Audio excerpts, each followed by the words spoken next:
AITA for refusing to babysit my nephews again for free. I'm 29F, child-free by choice. My sister Carlene is 27F, has two boys ages 3.5 and 2. We live close to each other and I've been in their lives since the beginning. We are each other's only family. We come from a broken and dysfunctional family. I love the boys, but they are a lot of work, especially on top of my own career and social work and my personal reasons for not wanting kids of my own. I watch them, help out, babysit probably 10 to 20 hours a week currently, and it's getting exhausting. The times I've been needed have slowly increased, and over the last 7-ish months it's been like this. At first it was Carlene looking for a part-time job, going to mandated courses to get unemployment, occasional movie nights with friends, etc., which I was okay with. Now I spend most of my free time at their house. Lately the cause has been that her best friend's mom is dying and Carlene needs to be there. She's a single mom, and I get that it's hard, but recently I feel like she's using me and I rarely see my fiancé as we both work shifts that change all the time. Sometimes when she's asked me to watch them and I've had some other plans, Carlene sends me a voice message of the boys crying, missing me, guilt-tripping me, saying it's such a shame I care more about myself than them, telling me she would ask someone else if she had anyone else to ask, saying really mean things about me being selfish for wanting to enjoy date night when she has to choose between her kids and her best friend's dying mom.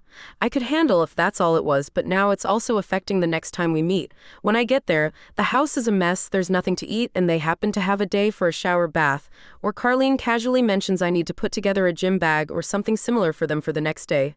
These weird, extra things that are obviously revenge. The first time this happened I assumed she'd be grateful I helped where I could, but it wouldn't be an issue if I didn't have time to do everything. I was quickly proven wrong. Before she got home, she casually asked if I had done the extra things, and when I hadn't, not all anyway, she suddenly had to stay a little later. This happened a few times, and I'm ashamed to admit it took me too long to understand what was happening. I was just glad she was updating me on her estimated arrival timer. She usually never did that.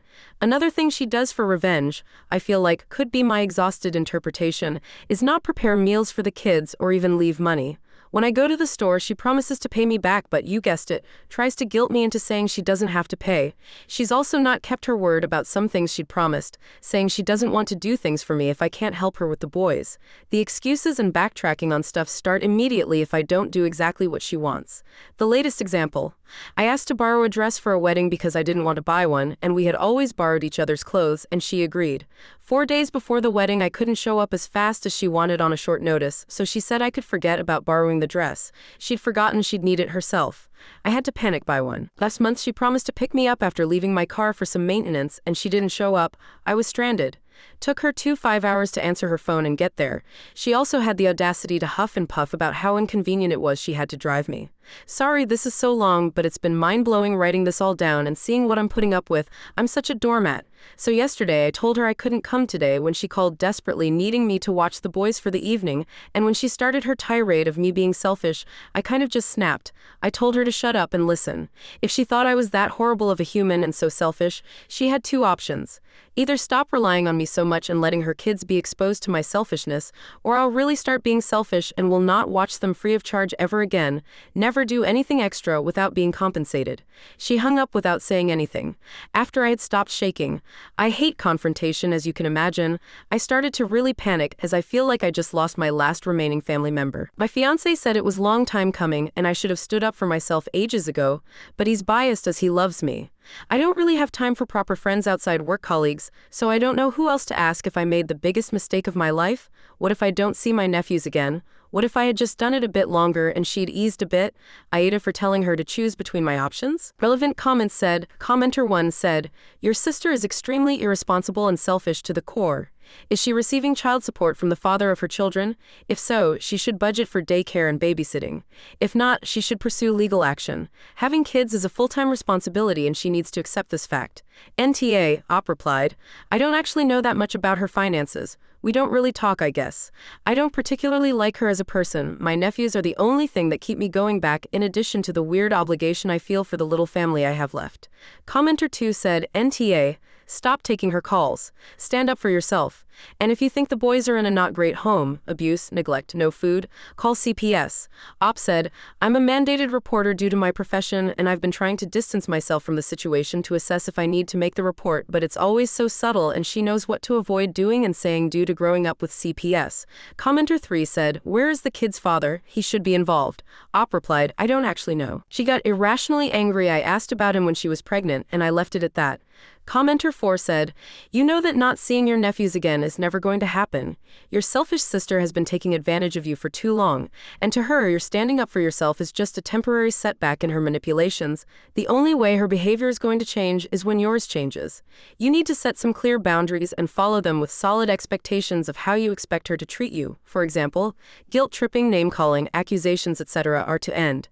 If she tries any of these manipulative tactics, there will be clear consequences. And you need to follow through.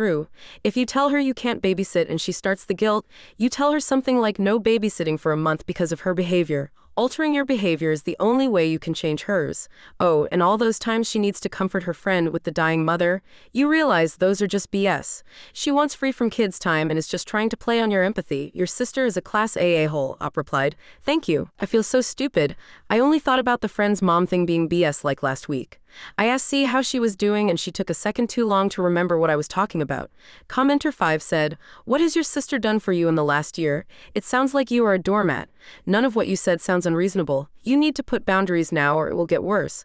I imagine you want to start a family with your fiancé at some point. You cannot keep this up." NTA Op replied, "I'm not even wanting a family of my own, no pets nor kids. Regardless, I want to live for myself. She has allowed me to see the boys, that's mostly it. I couldn't imagine not being in their lives." Additional information from OOP after reading comments. Op said, "Thanks for all the replies, there's been so many helpful ones already. I've tried to at least answer all questions. I just have to plan out the boundaries and then practice how to set them and maybe even write down answers for the rebuttals I know she'll have. For those worried about my fiancé, he's a quiet, steady rock for me. He's been somewhat enjoying his gaming time without me around, so I hope he hasn't suffered too much.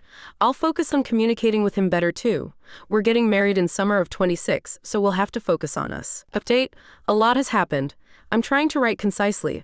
During the first 24 hours after me telling her that ultimatum, I decided not to answer her calls or texts to let her cool down.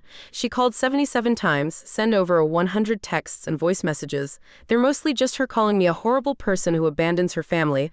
I outlined a few rules with my fiancé's help for the future if she comes to her senses and agrees to my terms. I wanted them to be ready even though it looked like she will never come around. I had conditions like I could watch them up to 3 times in 2 weeks. Not more than 4 hours at a time. Meals needed to be provided. No bath time or bedtime. I'm not spending any money. I got messages from an unknown number, fiancé says it's an app or something, saying how horrible of a sister I am because now they have to watch their mom die alone without Carlene there to comfort them. Based on the suspicions I had earlier and the language similarities, I think this was my sister pretending to be her friend. I talked to my supervisor on Friday afternoon and asked for her opinion. I first asked if it was okay to talk about personal stuff and she was great about it. I don't work with children, and CPS has never been a part of my work, so I wanted to double-check with someone more senior. We made a report together on Carlene. The supervisor said it's better to do so, especially now that it's escalated, and she might retaliate against me by hurting the boys in some way, as she's obviously not above that. I'm probably going to give her next week to cool off before resuming contact, and depending on what the voice messages say then, I might contact her. If they are as abusive as now, I probably won't respond at all. It makes me unbelievably upset, but I hope the boys will also get a more stable environment without me as she's using them as pawns with me. Fiancé says hello and wants everyone to know he's here for me and wants to assure everyone I'm not really that bad of a doormat. Just for Carlene for some reason. I'm looking into counseling through my work. It's too expensive out of pocket. Thanks for the messages and the shift kicks I obviously needed. For some reason, I've become blind to my sister's behavior and was only concerned whether I'd lose the boys from my life. Probably will update when if I resume contact with my sister if people want to know how it goes. Relevant. Top comments. Commenter 1 said, "NTA bit, I suggest you and your fiancé have a discussion about whether or not you would take custody of the kids if it came to that. Your sister sounds like she may land herself in jail or decide to abandon her kids. It's better to be prepared for any possible outcomes, including CPS removing them from her care." Op replied, "Oh wow, true. We definitely don't want kids, but if the option is foster care for them, we might have to take them in. We'll talk to my fiancé as soon as he gets home from work." Commenter 2 said, "Is there a reason the father of these children isn't helping to take care of them?